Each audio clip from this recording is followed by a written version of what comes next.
은혜 받을 하나님의 말씀, 우리 히브리서 3장 4절 말씀입니다. 히브리서 3장 4절 말씀 우리 다 같이 읽습니다. 시작. 집마다 지으신 이가 있으니 만물을 지으신 이는 하나님이시라. 한 번 더 읽습니다. 시작. 집마다 지은 이가 있으니 만물을 지으신 이는 하나님이시라. 아멘. 집을 지을 때 누가 지었는가? 이제 다 지은 사람이 있죠. 뭐 아파트를 지으면 뭐 삼성에서 지었다, 뭐 대우에서 지었다, 아니면 무슨 뭐 LG에서 지었다, 뭐 여러 가지 있는 것처럼 집마다 지은 이가 있어요. 지금은 회사 있죠. 그것처럼 만물을 지으신 이는 하나님이시다라고 히브리서 기자를 통해서 말씀하고 있어요. 오늘 배포 나눠드렸는데 한번 볼까요?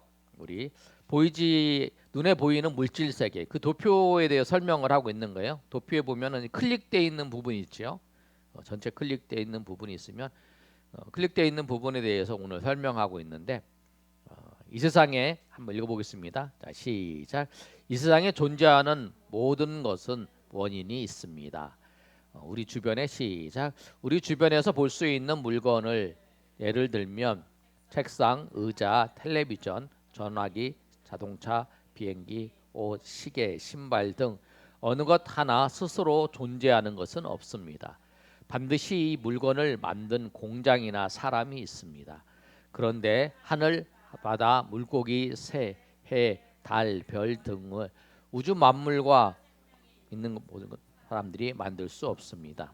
이것을 만드신 분은 바로 창조주 하나님이십니다. 하나님께서 이것을 만드셨다라고 하는 거예요. 복잡한 거를 뭐 그냥 생기는 게 아니죠. 복잡한 거는 누가 계획을 하고 그걸 만드는 거죠. 우리 빅뱅 이론 지난번에 한번 설명을 드렸잖아요. 이게 팡 터져가지고 우주가 만들어졌다 그러는데, 우리가 생각을 해보세요. 폭탄이 터졌어요. 폭탄이 터져갖고 그 파편이 쫙 날려갔어요. 그래 아름다운 건축물 같은 것이 만들어질 수 있어요? 가능성이 없는 거잖아요. 이게 이 빅뱅이 이래서 팍 터져갖고 지구가 만들어지고 뭐 태양이 만들어지고 이렇게 만들어졌다. 뭐 사람도 만들어졌다. 그렇게 할 수 없는 거죠. 그 계획에 따라서 만든 거잖아요. 그래서 이 세상에 있는 모든 것을 우리가 보면 만든 사람이 다 있어요. 자동차, 텔레비전, 어느 제품, 뭐 이것도 어디서 만들었다.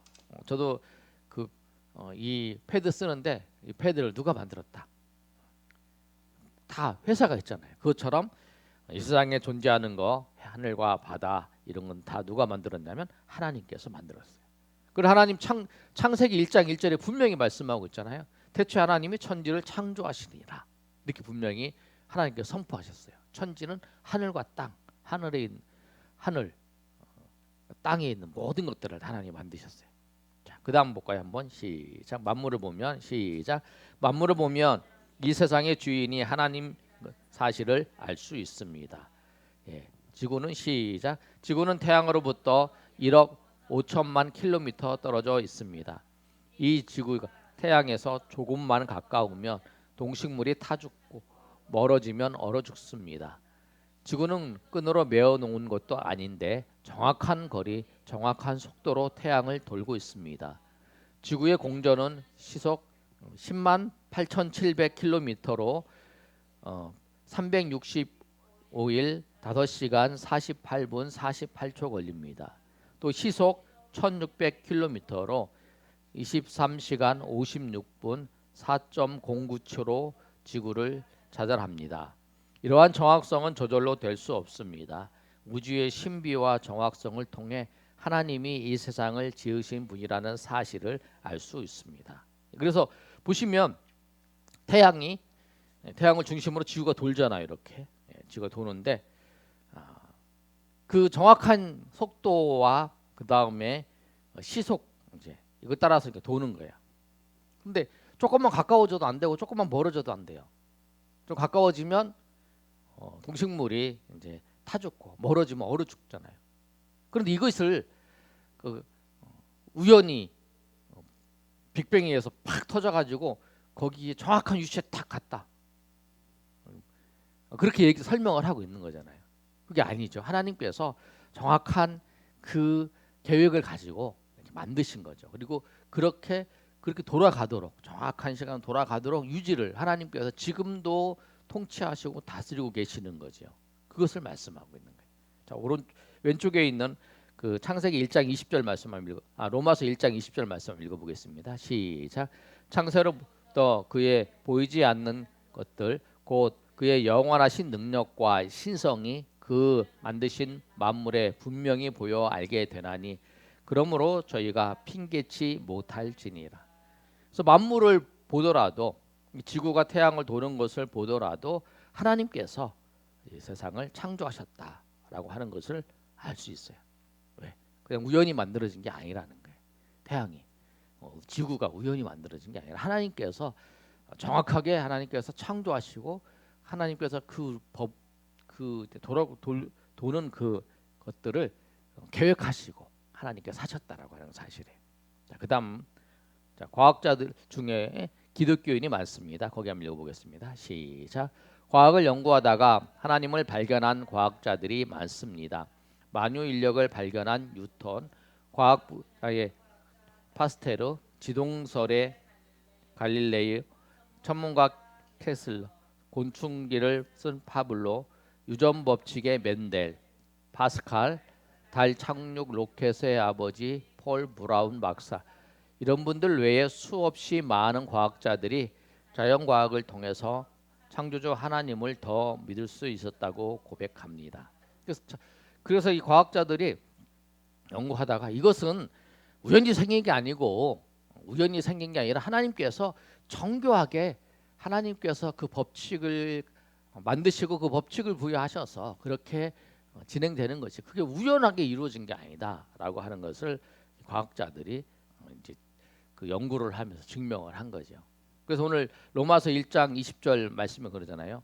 하나님께서 창세로부터 그의 보이지 아니한 것들 곧 영원하신 능력과 신성이 그 만물에 분명히 보여 알게 된다라고 했어요. 이 만물을 보면서 이게 그냥 우연히 생긴 게 아니라 하나님께서 만드셔서 하나님께서 법칙을 부여하셔서 그 법칙을 또 운행하시고 하시는 것에 의해서 이루어졌다고 하는 것을 말씀하는 거예요. 이 물질 세계는 다 모두가 하나님께서 만드신 것을 말씀하는 거예요. 자, 진화론과 창조 한번 읽어보겠습니다. 시작. 진화론은 과학적 방식에 의해서 입증될 수 없습니다. 과학적 방식이다. 동일한 아래 여러 번의 시험을 통해서 이루어진 동일한 데이터를 기초로 산정되는 것을 말합니다. 그러나 진화는 실험될 수는 없고 입증된 데이터도 없습니다. 그러므로 진화론은 과학이 아니라 하나 과정에 불과합니다. 진화론의 론자는 추측에 의한 가설에서 입증되지 않았다는 뜻입니다. 과학에서는 입증된 사실을 법칙이라고 합니다. 멘델의 유전 법칙, 뉴턴의 만유인력 법칙, 진화론은 입증되지 않았기 때문에 뭐뭐론이라고 합니다. 만약에 진화론이 맞다면 현대인의 원숭이가 변하여 사람이 되어지는 것을 볼 수 있어야 합니다. 원숭이와 사람의 피를 주고받을 수 있어야 합니다. 중간 화석이 발견되어야 하는데 중간 화석이 없습니다. 진화론을 주장한 다윈이 책을 읽어보면 우리는 가정하기를이라는 말이 여러 차례 나옵니다. 다윈은 유대인입니다. 유대인은 하나님을 창조를 믿는 진화론 곧 원숭이가 진화되었다는 것을 믿지 않습니다. 진화론은 가설일 뿐입니다. 진화론과 창조에 대해서 쭉 얘기를 하고 있어요. 보시면 이제 원숭이가 진화되어 사람이 되었다 그러면은 지금도 그 중간 단계에 나오는 것이 볼 수가 있어야 되는데 그걸 볼 수 없는 거죠. 그리고 중간 화석이 없다는 거예요. 그 부분을 이렇게 설명을 하고 있어요. 그래서 그 부분에 설명을 하고 있습니다. 자, 그 다음 볼까요? 시작. 그림보다 그림을 그린 사람이 더 중요하게 생각합니다. 한번 읽어볼까요? 시작. 좋은 그림을 보면 그 그림을 그린 사람이 누구인 줄 알고 싶은 것, 그 사람의 솜씨에 감탄하게 됩니다. 마찬가지로 신기하게 만들어진 이 세상을 보면서 우리는 이 세상을 만드신 분이 하나님이라는 사실을 알게 되며 그분의 솜씨에 감탄하게 됩니다.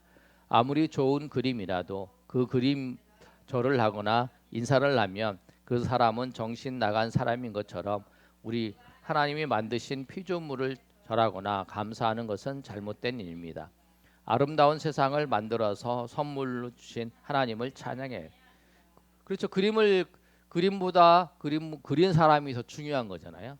그런 것처럼 이 세상을 만드신 하나님이 더 중요하죠. 이 그림을 보고 그림이 야 잘 그렸다 그림한테 인사를 하고 절하고 그러면은 우습게 우리가 생각할 때 저 사람 바보구나, 저 사람 이상하다 그러잖아요. 근데 우리는 하나님이 만드신 창조물인 뭐 돌이나 뭐 이런 걸 보면서 그걸 비는 사람 있잖아요. 그걸 볼 때에 하나님이 보시기에 그거는 피조물에 절하고 하는 게 잘못된 일이라는 거예요. 그래서 오늘 보시면 이 표에 있는 물질 세계에 대해서, 도표에 있는 물질 세계에 대해 말씀하고 있는데, 이 세상의 모든 것은 다 하나님이 만드셨다. 이 세상에 그 물질 세계에 뭐 해, 달, 별 이런 것들, 물고기, 새 다 하나님이 창세기 1장에 보시면 1장과 2장, 3장에 읽어보시면 하나님께서 만드셨다라는 거예요. 그리고 하나님께서 만드신 것을 우리는 알 수 있어요. 그 아름다운 것을 보면서 그 어떻게 이렇게 하나님께서 지구와 태양이 자전하고 공전하는 이 모든 것을 하나님께서 어떻게 그렇게 만드시고 그렇게 한치도 흐트름이 없이 그렇게 할 수 있는가? 그렇잖아요. 우리가 물건을 뭐 사면 몇 년 지나면 고장 나잖아요. 그런데 지금도 그렇게 할 수 있는 건 뭐 하나님이 지금도 그것을 통치하고 다스리고 계시기 때문에 유지가 되는 거죠. 왜냐하면 우리가 몇 년이 지나면 물건도 고장 나고 그다음에 어디도 고장 나고 이러잖아요. 사용해서 고쳐면 또 고장 나고 그러잖아요. 그런 것처럼 그렇게 된다는 거예요. 그래서 과학자들도 이 과학을 연구하다 보면 하나님이 이 모든 것을 창조해 주셨다는 것을 알게 된다는 거예요. 자, 오늘 여기까지 하겠습니다. 우리